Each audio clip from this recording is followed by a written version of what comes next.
네, 사랑의 세상이 열리다 36번째 시간입니다. 창세기 강의.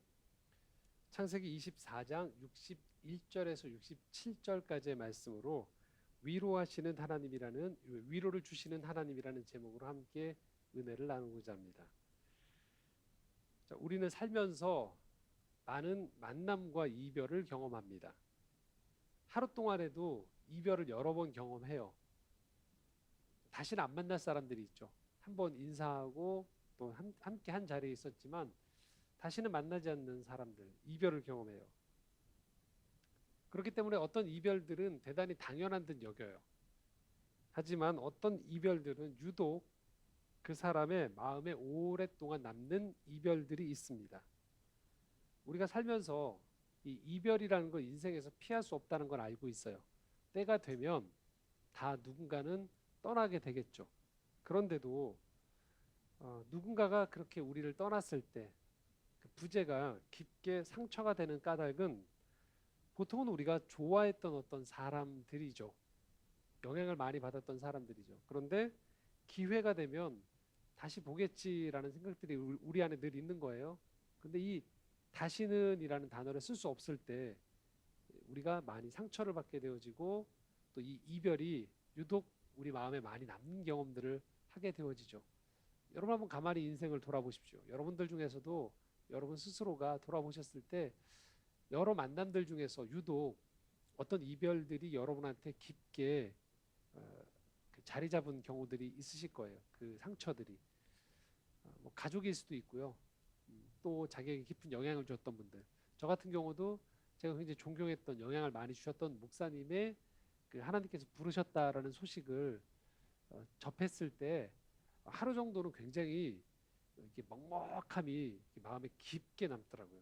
그리고 여진이 꽤 오랫동안 갔던 경험이 있어요. 그분이 저한테 줬던 영향이 상당히 컸기 때문에 그랬습니다. 그래서 뭐 물론 어 언제든지 그 온라인상으로는 볼 수 있죠. 근데 이 대면으로 다시는 볼 수 없다, 마주칠 수 없다라는 것들이 많이 아쉬움이 남더라고요. 자, 이삭에게는요 그런 존재였어요. 어머니가 다시는 볼 수 없는 존재가 된 이 어머니가 이삭에게는 깊은 마음의 상실감과 상처로 자리 잡습니다. 남편인 아브라함은 이 사라의 부재가 그것만큼 이삭이 경험한 만큼 아들이 경험한 것만큼 상처가 되지는 않았던 것 같아요. 창세기 25장 1절에 보면 바로 이렇게 나옵니다. 한번 같이 보겠습니다. 아브라함이 후처를 맞이하였으니 그의 이름은 구두라라. 그러니까 재혼을 한 거예요. 바로 아내의 자리에 이 부재 대신에 또 다른 여인을 맞이한 거죠. 반면에 이삭은 그러지 못했을 가능성이 많아요. 특별히 이삭은 어머니가 90세에 낳은 아들이었어요. 요즘 표현으로 늦둥이죠. 이삭에게 있어서 어머니는 자기를 보호해주는 울타리가 되어주고 굉장히 세상을 맞서는 데 있어서 필요한 어떤 요새 같은 그런 존재였던 것 같아요. 임신이 안 되자 이 종인 하갈이 먼저 그 집안에서 출산했던 이삭의 형이죠. 이스마엘. 이스마엘이 자신을 놀리게 되어지고 자신을 조롱하자 내쫓게 하고 즉시 그 영향력을 미치지 못하도록 부정적인 영향력이 아들에게 미치지 못하게 막았던 게 바로 어머니였거든요. 그때 보면 아브라함은 대단히 그 아버지로서 강하지 못한 모습들을 보여요. 우유부단한 모습을 좀 보입니다. 하지만 어머니는 아주 단호했어요. 자녀와에게 부정적인 영향이 미치는 것들에 대해서. 아버지는 도리어 이삭을 데리고서 모리아산으로 갔었죠. 그리고서 제물로 바치려고까지 했단 말이에요. 그렇기 때문에 일생을 통해서 정서적으로 이삭에게 훨씬 더 큰 영향을 주고 이삭의 일생에 있어서 어떤 지지대가 되었던 것은 이 어머니 사라일 가능성이 훨씬 많다라는 거예요. 그렇기 때문에 이 어머니가 떠나고 난 다음에 이삭의 일생에서 결혼이라는 것은요 새로운 국면으로 접어드는 걸 말해요. 언제까지나 어머니의 아들로서의 정체성만으로 머무르는 것이 아니고 자신만의 인생에서 주어진 길을 걸어가는 시점에 도달했다라는 것을 말한다라는 거예요. 우리도 마찬가지라는 겁니다. 인생에서 우리에게 사랑하고 의지했던 사람들이 떠나는 순간들, 그들과 더 이상 만나지 못하는 그 순간들이 찾아올 때 그것은 대단히 슬픈 일이면서도 동시에 하나님께서 우리에게 주시는 또 다른 문이 열리는 거예요. 자신에게 주어진 길을, 또 다른 길을 걸어가게 되는 신호이기도 하다라는 것입니다. 이삭에게는 이제 사라의 부재 이후에 그 자리를 메우는 한 여인이 등장하는 거죠. 바로 리브가입니다. 종이 지금 자기 아내를 구하러 가고 이제 돌아오게 되죠. 61절, 62절 함께 읽겠습니다. 리브가가 일어나 여자 종들과 함께 낙타를 타고 그 사람을 따라가니 그 종이 리브가를 데리고 가니라. 그때 이삭이 브엘라헤로이에서 왔으니 그가 네게부 지역에 거주하였습니다. 지금 자신의 아내가 자기를 찾아오는데요. 대략 한 800km 정도. 그러니까 낙타를 타고서 만약에 하루에 20km씩 갔으면 40일, 40km씩 걸었으면 왔으면 20일이 걸리는 이 땡볕에 무척 고된 일정을 거쳐서 지금 리브가가 남편을 만나러 가는 거예요. 그리고 이삭 역시 이 브엘라헤리에서 지금 아내를 만나기 위해서 오고 있었습니다. 자, 이제 두 남녀가 만나고 있습니다. 자, 여기서 이 두 남녀의 행동을 우리가 주목해서 봐야 됩니다. 63절에서 65절입니다. 함께 읽겠습니다. 이삭이 저물 때에 들에 나가 묵상하다가 눈을 들어보매 낙타들이 오는지라. 리브가가 눈을 들어 이삭을 바라보고 낙타에서 내려 종에게 말하되 들에서 배회하다가 우리에게로 마주오는 자가 누구냐. 종이 이르되 이는 내 주인이다. 리브가가 너울을 가지고 자기 얼굴을 가리더라. 자, 두 사람의 이 행동을 다 저희가 살펴볼 건데요. 먼저 이삭을 살펴보겠습니다. 이삭은요 이렇게 표현하고 있습니다. 저물 때 들에 나가 묵상하다가라고 표현하고 있어요. 이삭이 하루의 일과를 마치고요. 저녁 무렵에 왁자지껄 사람들하고 떠들고 놀고 먹고 마시고 있지 않았다라고 얘기하고 있어요. 하루 일과를 마치고요. 저문 시점에 그가 명확하게 이 단어를 쓰고 있어요. 묵상하고 있다라고. 또 다른 성경 번역본에서는 이 표현을 기도하고 있었다라고 표현하고 있어요. 이삭 편에서는 지금 종이 자기 아내를 구하러 갔어요. 그리고 예전부터 아마 부모님으로부터 얘기 들었을 거예요. 너는 이제 너의 후손들이 별과 같이 많아질 것이다. 어찌 보면 자기 운명이 미래가 보장됐다고 할 수 있단 말이에요. 어차피 아내는 구해지게 돼 있다. 천하태평할 수 있어요. 알아서 어떻게 되겠지라고. 어떻게 흘러가다 보면 뭐 짝이 구해지겠지. 정반대로 생각할 수 있죠. 노심초사하는 거예요. 도대체 왜 안 오는 거야? 라고. 근데 성경은 지금 이삭의 마음은 표현하지 않고요. 외적인 행동에 대해서 표현하고 있는데 이 외적인 행동을 통해서 이삭의 마음의 중심이 어디로 향했는지를 유독 이 단어를 표현하고 있다는 거예요. 묵상하다가. 그러니까 지금 이 아내를 기다리고 있는 이삭의 마음의 중심에는요. 하나님이 들어와 있는 거예요. 하나님께서 이 일을 이루어 가시는 중이다라는 것들에 대한 믿음이 이 이삭 안에 있었던 것이에요. 이삭은 경험했죠. 몸소 하나님께서 여호와 이레 준비시켜 주시는 걸 봤어요. 자기를 제물로 삼지 않고 제물을 따로 준비했던 모리아산에서의 경험을 이삭은 몸소 죽음 직전까지 가면서 경험했었던 거예요. 하나님은 준비시키신다. 지금 비록 당장 소식은 없지만 하나님은 내 인생을 통해서 하나님의 일을 이루어 가신다라는 것들에 대한 믿음이 이삭 안에 있었던 거예요. 이삭은 이렇게 생각하지 않았어요. 남들 다 하는 결혼 때가 되면 하는 거겠지라고 생각하지 않았어요. 하나님께서 내 인생을 통해서 하실 일에 대한 기대가 이삭 안에 있었던 거예요. 결혼을 단순히 사람과 사람의 만남으로만 생각하지 않았다라는 거예요. 인생의 만남에는 하나님의 섭리가 깃들어 있다라는 것을 이삭은 믿고 있었던 거예요. 이삭과 같은 믿음을 가지고 우리가 인생을 살아가느냐라는 것은요, 인생을 살아가는 데 있어서 무척 큰 차이를 가져오게 돼요.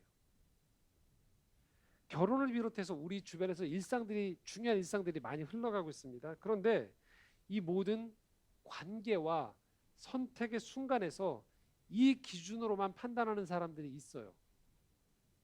나한테 얼마나 이득이 되는가. 그 기준이 나에게 있어요.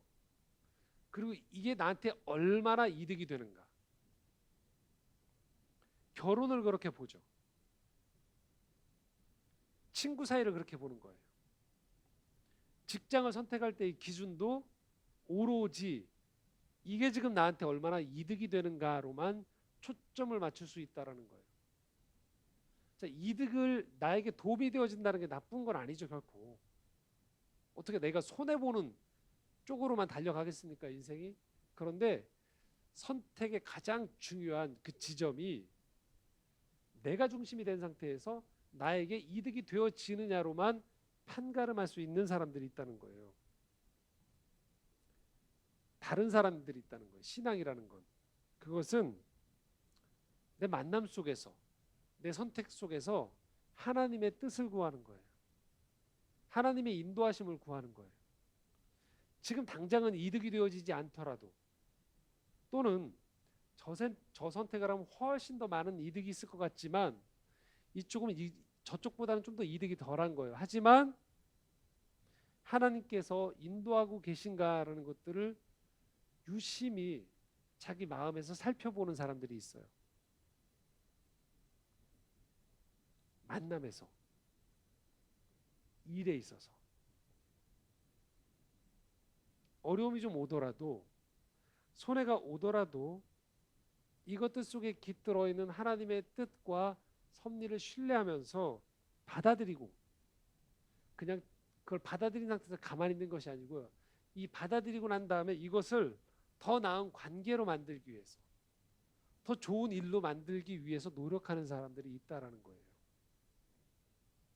이삭이 지금 이 결혼을 앞두고 자신의 배우자를 기다리는 가운데서 묵상하고 있다라는 것을 우리는 주목해서 봐야 된다는 거예요. 여러분의 일상 가운데에서 지금 묵상이 어느 위치에 차지하고 있는지, 내 삶에는 묵상이 지금 있는지, 중요한 일을 앞두고 있을 때 그냥 염려만 하고 있는 건 혹시 아닌지, 그냥 인간적인 낙관으로 어떻게 좀 잘 되겠지라고 하고 있는 것은 아닌지, 또는 그냥 누군가 이 문제를 한 번에 좀 잘 해결해 줬으면 좋겠다라는 그냥 막연한 생각만 하고 있는 것은 아닌지, 그럴 때 우리가 빠뜨리고 있는 사실이 있다는 거예요. 하나님께서 여러분의 인생 가운데 함께하고 있다는 것을 잊으면 안 된다는 거예요. 그렇기 때문에 우리에겐 기도와 묵상이 필요합니다. 이삭에게는 지금 그렇게 삶의 기준이 있었던 것이고, 그에 따라서 그의 행동은 지금 묵상이라는 결과로 나오고 있는 거예요. 또 이삭을 만나러 가는 리브가는 어떨까요? 리브가는요, 낙타를 타고 저 멀리에서 배회하다가 자신들을 발견하자 오고 있는 한 사람을 본 거예요. 직감적으로 알았겠죠. 저 사람이 이삭이라는 것을. 종에게 물어봅니다. 저 사람이 누구냐라고. 그러자 당신의 남편 된 사람이다라는 얘기를 듣습니다. 그때 이 리브가가 했던 행동 두 가지를 또 유심히 볼 필요가 있어요. 하나는 먼저 낙타에서 내렸어요. 남편 될 사람이라는 것들을 알아차린 거죠. 두 번째, 너울을 가지고 자기 얼굴을 가렸다고 했어요. 고대 풍습에서 남편에게 예의를 갖춘 행동이에요. 그러니까 리브가 또한 어차피 나를 종이 선택했으니까 이건 뒤로 돌릴 수 없다, 당연한 거다라고 생각하는 그런 자신만만함이나 어차피 선택된 사람이라는 교만함이 리브가의 행동에서 보이지 않아요. 흐트러지지 않는 거죠. 긴 여정을 통해서 왔음에도 불구하고. 또 지금 자기가 거주해야 될 땅이 아는 사람이 없거든요. 거기서 비롯되는 두려움으로 인한 어떤 초조함이 그의 행동 가운데 보이지 않아요. 지금 리브가는 그의 행동을 통해서 증명하고 있는데 뭐냐면요. 이삭과의 만남 속에서 지금 이것을 증명해 보이고 있는 거예요. 내가 당신의 배우자가 될 사람입니다를 증명해 주고 있는 거예요. 낙타에서 내려서 얼굴에 너울을 가리면서 그에게 아내로서의 예의를 갖추는 거예요. 그러니까 그녀는 지금 자신이 해야 되는 최선의 행동으로 남편 될 사람을 맞이하고 있다는 겁니다. 자, 두 남녀가 만나고 있는 거예요. 얼핏 보면 그냥 고대 근동 지방에 있었던 또 다른 그냥 남자 여자가 만나는 거예요. 근데 성경은 유독 성경에 많은 남녀가 결혼한 장면들인데요. 이 이삭과 리브가가 만나는 것만큼 이렇게 신중하게 묘사하고 있는 장면들이 많지 않아요. 그만큼 이 약속의 후손을 이어가는 이 근원에 해당되어지는 이 가정이 얼마나 중요한지를 보여주고 있다는 거예요. 우리 스스로가 자신의 인생을 그렇게 정성스럽게 대하는 태도가 필요합니다. 다른 사람들이 대충 하는 것처럼 보이든지 다른 사람들이 화려하게 어떤 일들을 진행한다고 하는 것들에 대한 기준으로 보는 것이 아니고요. 믿음 안에서 깨어서 지금 나에게 주어진 하나하나의 과정 속에서 이것을 섬세하게 신중하게 정성스럽게 대하는 것들이 하나님이 우리에게 원하시는 태도라는 거예요. 결혼만 그렇지 않아요. 사랑하는 사람을 떠나보냈을 때, 또 인생에서 중요한 어떤 시기들이 있었을 때 그런 것들에 대해서 우리가 기억하는 거예요. 때로는 그것이 우리의 일생 가운데에서 감사헌금을 드리기도 하고요.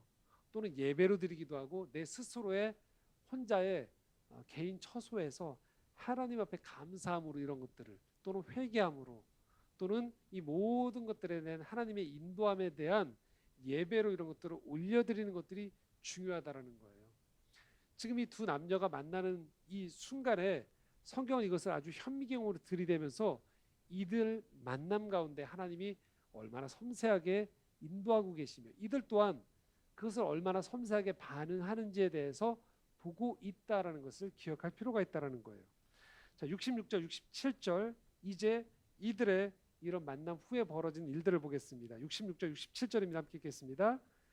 종이 그 행한 일을 다 이삭에게 아뢰매 이삭이 리브가를 인도하여 그의 어머니 사라의 장막으로 드리고 그를 맞이하여 아내로 삼고 사랑하였으니 이삭이 그의 어머니를 장례한 후에 위로를 얻었더라. 이삭은요 종을 통해서 그동안 있었던 일을 다 듣게 된 거예요. 그리고 알게 되는 거죠. 하나님이 인도하셨구나. 종을 통해서 내 인생에 이제 배우자가 생겼구나. 그리고 난 다음에 자 67절을 보십시오. 이삭이 리브가를 인도했다고 표현하고 있어요. 그리고 그 인도함의 처소가 어디였냐? 이렇게 굳이 성경이 기록하고 있어요. 그의 어머니 사라의 장막으로 드리고 이 집안의 여성의 리더십의 자리에 앉혔다라는 걸 말하는 거예요. 사라가 아닌 이제 리브가가 이 집안의 중심이 되어진다는 것들은 아주 상징적인 이삭의 인생에 있어서도 이제 어머니의 부재가 아닌 아내의 찾아옴을 통해서 충만히 채워진다는 걸 보여주고 있는 거예요. 자, 그리고 난 다음에 그를 맞이해서 아내로 삼았다고 했어요. 그리고 이삭의 행동을 성경이 이렇게 묘사하고 있습니다. 아내로 삼고 사랑하였으니라고.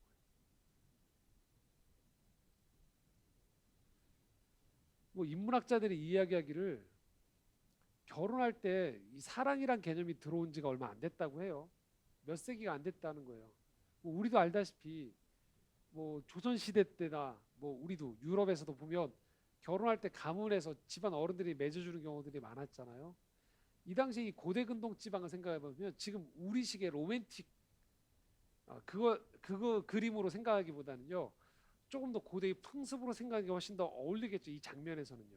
물론 성경에도 보면 야곱이 라헬을 사랑한다든지 그런 장면들이 나오죠. 감정적인 사랑이 분명히 있단 말이에요. 하지만 결혼하는 당시에서의 이 맺어짐에 있어서는 훨씬 더 고대의 풍습이 가까웠을 가능성이 많다는 걸 우리가 충분히 예상할 수 있겠죠. 그런데 여기 성경에 굳이 이 표현을 쓰고 있어요. 아내를 삼고 어떻게 했다고요? 사랑하였습니다. 그러니까 요즘 표현으로 한눈에 반해서 막 눈에 하트가 나오는 그런 게 아닌 거예요. 이건 지금 아내로 삼았어요. 그리고 사랑했다고 표현했어요. 이것은 우리가 생각하는 방식에 이 호르몬이 막 분비가 돼서 막 사랑의 감정이 뛰고 가슴이 뛰고라기보다는요. 아내로 맞이하면서 그를 인격적으로 대하면서 남편으로서의 최선을 다했다라는 거예요. 몸과 마음과 생각과 뜻이 아내 쪽으로 향했다라는 것을 의미하는 거예요. 하나가 되기 위해 노력했다라는 거예요. 그 성경은 지금 사랑했다라고 표현하고 있어요.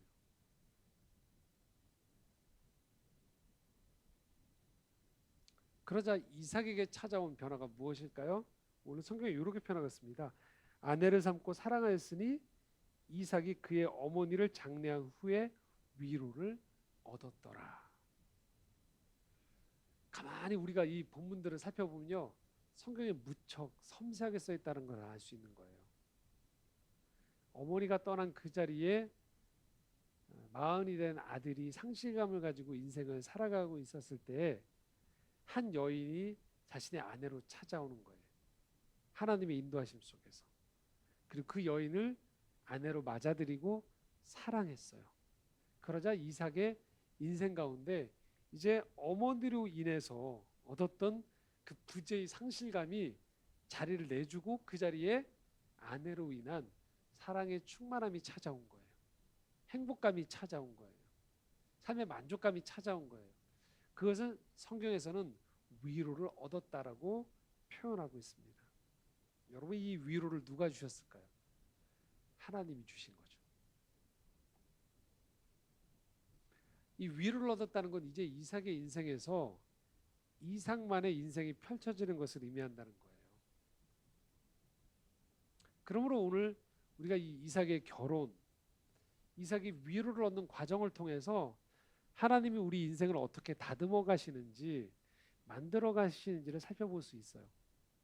먼저 이 말씀부터 드리겠습니다. 하나님은 오늘도 여러분의 인생을 위로하신다는 거예요. 하나님은 우리의 삶을 아주 세밀하게 만져주세요. 살면서 우리는요 많은 빈틈을 경험해요. 또 상처를 받아요. 그리고 좌절을 경험합니다. 그 인생을 살아가다 보면 그런 일들이 많아져요. 그렇기 때문에 우리가 나이가 많아진다는 건 돌아보면 경험이 많아지는데 그 경험 속에 어떤 경험이 많아지는 걸까요? 또 상실의 경험이 많아지는 거예요. 아파본 경험이 많아지는 거예요. 그런데 참으로 하나님이 살아계시다는 게 감사한 건 그 상실의 경험을 그냥 다 구멍이 숭숭 뚫린 대로 내버려 두지 않는 분이 계시다라는 거예요. 하나님은 우리의 그 상처들을 만져주세요. 위로해 주세요. 치유해 주세요. 그리고 그 부분들을 다듬어 주세요. 굳건하게 만들어 주세요. 그렇기 때문에 하나님 안에서 우리가 살아간다는 건 인생을 살아가면서 우리가 많은 상처도 경험하지만 그에 못지않게 하나님이 주시는 위로로 말미암아 우리라는 사람의 속사람이 단단해지는 것이고요. 우리가 어른이 되어져 간다는 걸 말한다는 거예요. 인생을 살다 보면 때론 감당할 수 없는 깊은 그림자가 우리를 덮칠 때가 있어요. 그리고 우리는 그 시간 속에서요. 모든 의미를 다 파악할 수 없을 때도 있어요. 그러나 분명한 사실이 우리가 놓지 않아야 되는 진리가 있다는 거예요. 그것은 하나님이 우리의 인생을 위로하신다는 거예요. 이 위로는 다양한 방식으로 우리에게 찾아옵니다. 여러분에게 좋은 가족이 있을 수 있어요. 좋은 친구가 있을 수 있고요. 좋은 동료가 여러분 곁에 있을 수 있습니다. 그리고 어떤 때는요, 일이 잘 풀리는 게 위로가 되어지기도 해요. 그리고 어떤 때는 좋은 교회를 만나기도 합니다. 방식은 다양한데 하나님은 여러분에게 위로를 주신다는 거예요. 그래서 여러분들이 이 마치 이삭이 묵상하듯이 우리 삶에서 하나님의 일하심을 잘 예의주시하면 여러분에게 다가오는 좋은 만남들이나 이 손길들을 여러분들이 하나님의 인도함으로 볼 줄 아는 눈이 열려요. 그럼 인생이요, 다 연결되어 있다라는 신비가 눈이 트이기 시작하는 거예요. 근데 이 눈이 안 열리면 어떠냐면요, 좋으면 잠깐 그냥 좋은 거예요. 그리고 힘든 일이 닥치면 또 뭐냐면요, 그 힘든 일 때문에 내가 그냥 또 덮치게 돼요. 왜 인생은 이렇게 자꾸 안 좋은 사람도 많고 싫은 일들이 계속 벌어질까만 계속 생각을 해요. 근데 우리가 믿음이 성장해서 영의 눈이 열리기 시작하고 이 세상을 하나님의 인도함의 관점에서 보면요, 참 하나님이 위로를 많이 하신다는 걸 보게 돼요. 아, 이런 분들이 있구나. 내 주변에 예를 들면 최근 들어서 정말 힘든 일들이 많고 어려운 사람들이 있어요. 근데 그 한 사람이 우리 주변에 있는 거예요. 그 한 사람 때문에 내가 숨을 쉬는 거예요. 그러면 내 주변에 99사람들이 다 나를 힘들게 해도 어떻게 될까요? 이겨낼 수 있어요. 근데 믿음의 눈이 열리면 그 한 사람이 내 인생을 살아가는 힘이 되어지고 하나님이 살아계신 증거가 돼요. 근데 믿음의 눈이 안 열리면 어떻게 될까요? 내게 벌어졌던 좋지 않은 일들로 인해서 지금 내 주변에 있는 좋은 사람들, 위로하는 일들, 그런 만남들이요, 하찮게 여겨져요. 귀하게 여겨지지 않아요. 이건 원래 당연히 있는 거야. 이런 사람 없는 사람이 어디 있어라고 얘기하는 거예요. 근데 우리에게 묵상의 눈이 열리고 믿음의 눈이 열리면 우리를 살아가게 하는 힘은요, 양이 아니에요.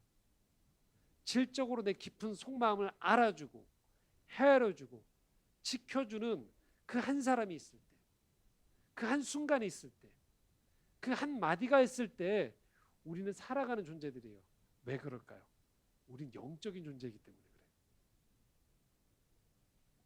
그래서 우리가 우리 삶에서 이 묵상의 눈이 열려져야 돼요.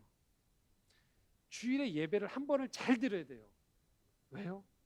주일 예배를 대충 드리지 않고 깨어서 하나님의 임재를 경험하면요, 그게 또 일주일을 살아가는 대단한 힘이 되어진다는 걸 우리가 경험하는 거예요.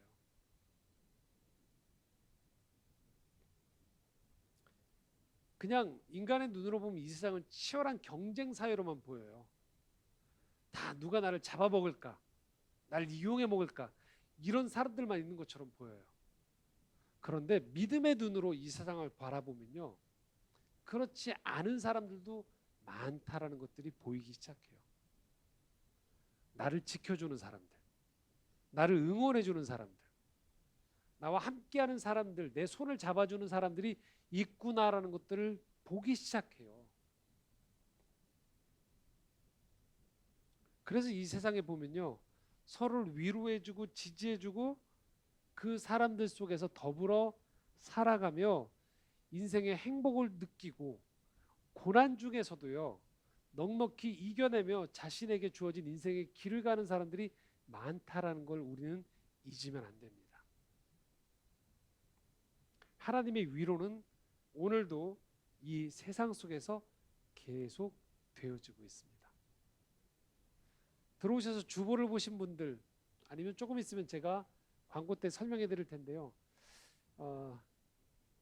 지난주에 개봉한 필름 포럼 영화 중에 메스라는 영화가 있어요. 메스라는 영화. 제가 사는 시간표를 좀 넣어놨는데요. 전형적인 예술 영화입니다. 111분인데요. 등장인물들이 많지 않고요. 영화의 거의 5분의 4가 두 부부가 테이블에 앉아서 대화하는 게 다예요. 그래서 이런 영화들을 보면서 그렇지, 예술 영화가 지금 멀티플렉스에 가면 지금 지구를 지킨다고 온갖 영웅들이 지금 시공간을 넘나들고 있는 와중에 지금 공간에 앉아가지고 지금 볼 것도 많은데 지금. 근데 여러분 챙겨서 보셨으면 좋겠습니다. 이 부부가요 서로 등장하는데 범상치가 않아요. 왜 범상치가 않으냐면요. 한쪽이 피해자 부부예요. 한쪽이 가해자 부부예요. 근데 부부가 가해자고 피해자가 아니에요. 자녀들이. 조금 얘기가 흘러가면요. 이 스토리 제가 알려드려도 전혀 상관없는 영화입니다, 여러분들. 뭐 스포일러라고 할 것도 없어요, 영화가. 왜 한쪽 부부는 안절부절하고요. 한쪽 부부는 이상하게도 이 부부를 향해서 당당하면서도 이 분노를 계속 사귀는 장면이 나와요. 대화가 흐르는데요. 대화에 이 가해의 내용이 나와요. 바로 피해를 줬던 그러니까 가해 그 자녀가요. 자식이 총기를 난사한 거예요. 학교에서. 총기를 난사해서 이 상대방 피해자 부모의 자녀가 죽은 거였어요. 그 스토리들이 그 안에 펼쳐집니다. 처음에 영화 중반부까지요. 그래서 철저하게 이 피해자 부모의 억울함 속에서 얘기해 보라고 나옵니다. 그런데 영화 중반이 넘어가면요. 조금씩 분위기가 바뀌어요.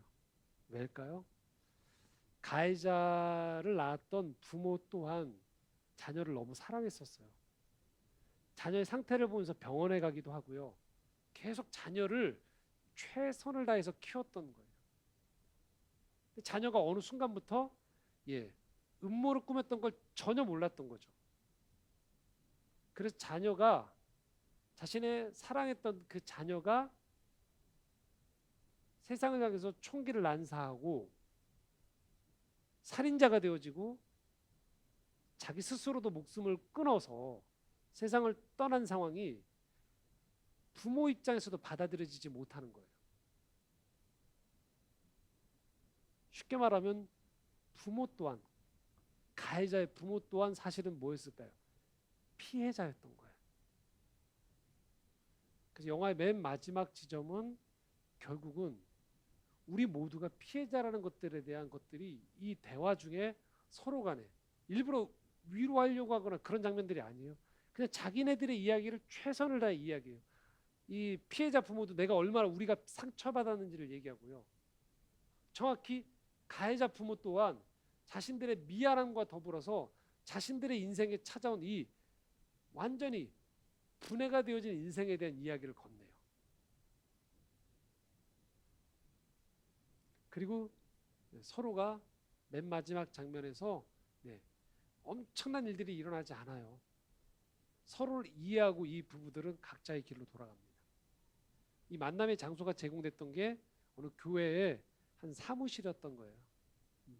밖에서는 성가대 연습이 이루어지고 있는 가운데서 교회가 그 장소를 제공하고 가해자, 피해자 부모가 그 자리에 앉아서 어설픈 위로나 어설픈 용서를 하려고 하잖아요. 그냥 있는 그대로의 이야기들을 서로 호흡을 가다듬으면서 천천히 아주 살게 대화를 합니다. 그러면서 알게 되어지는 거예요. 우리 모두가 피해자였구나. 그래서 그 영화를 보고 나면 인생에서 누군가에게 깊은 상처를 받았던 사람들도 위로를 받게 돼요. 또 나도 모르게 인생 살아가면서 누군가에게 피해를 줬던 사람들 또한 그 영화를 보면 이 치유를 받게 되어지는 경험을 합니다. 그게 이제 예술 영화들이 가지고 있는 특성인 거죠. 저는 보면서 마블 영화에서 나오는 지구를 지키는 것보다도 훨씬 사실은 이 111분을 보면서 훨씬 더 흥미진진했어요. 왜냐면 이건 오늘도 지구상에서 일어나고 있는 진짜로 일어나는 사람의 이야기고 피 흘림에 대한 감정과 인생의 피 흘림에 대한 이야기잖아요.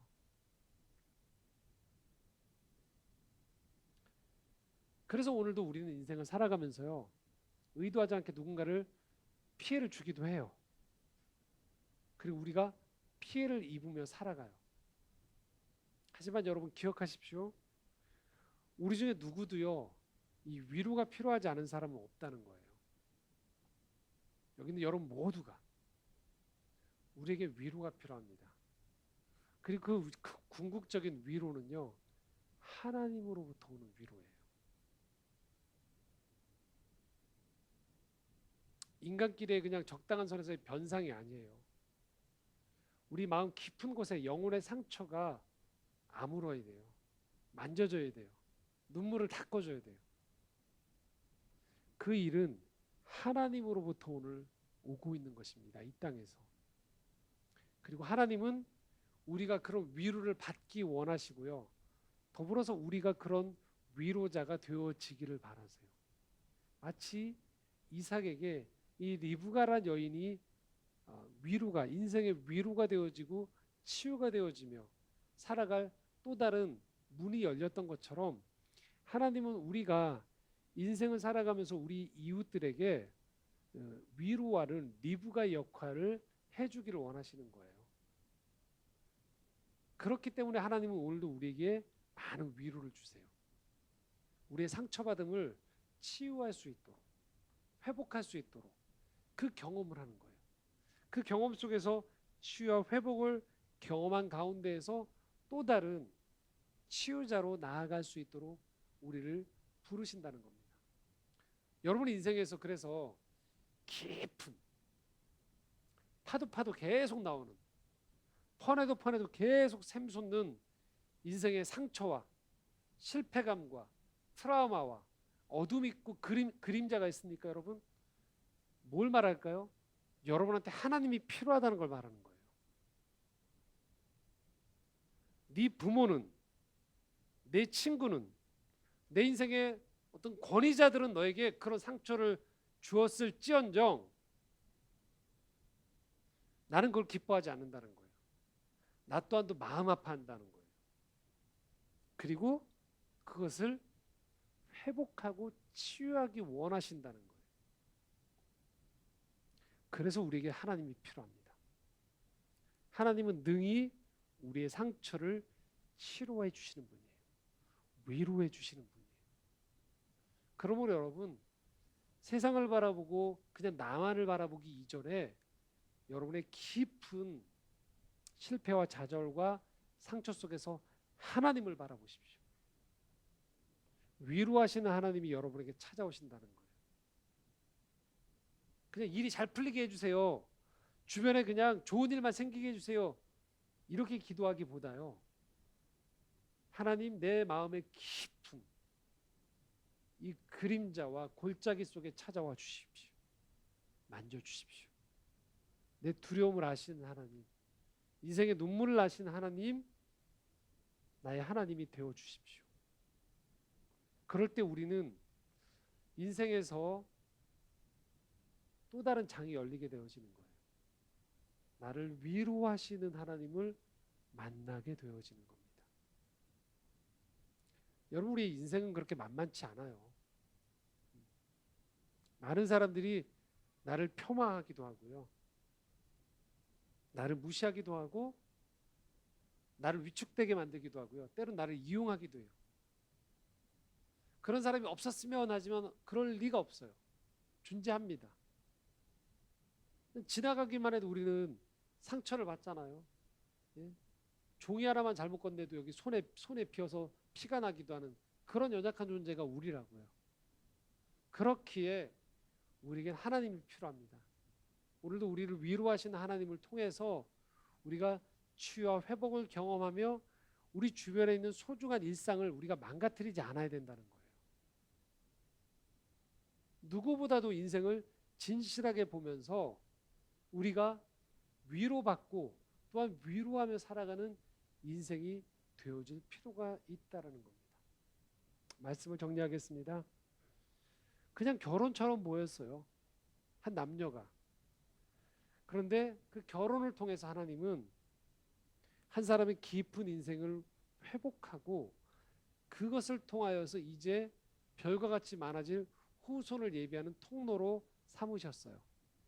그냥 일상이었단 말이에요, 결혼은. 여러분의 일상에도 마찬가지라는 거예요.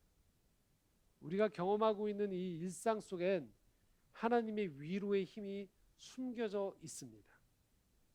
그러므로 우리가 같은 일상을 살면서도요, 이삭이 했던 것 같은 묵상의 삶을 우리가 놓치지 않아야 됩니다. 기도하고 하나님께 집중하는 시간들이 필요하다는 거예요. 하나님의 일하심을 전적으로 볼 줄 아는 공간과 마음과 시간을 여러분 확보하시는 것들이 필요합니다. 더불어서 리브가가 이삭을 만났을 때 보였던 그 겸손함과 존중의 태도 기억하시기 바랍니다. 일상을 성실히 살아가야 됩니다. 그렇지만 그 안엔 영적인 눈을 뜨고 사랑의 마음으로 살아갈 필요가 있습니다. 그런 사람들의 삶에 하나님은 오늘도 사랑으로 위로로 찾아오십니다. 우리를 만져주시고요. 또 남들이 보기에는 그만한 인생같이 보이지만 우리의 인생이, 내가 건네는 말 한마디가, 내가 건네는 따뜻한 눈길, 공감의 시선이 누군가를 살릴 수 있고요. 누군가가 견뎌낼 수 있는 위로가 된다는 걸 기억하시면서 여러분들의 일상을, 삶을 소중히 갖고 가실 수 있기를 바랍니다. 기도하겠습니다.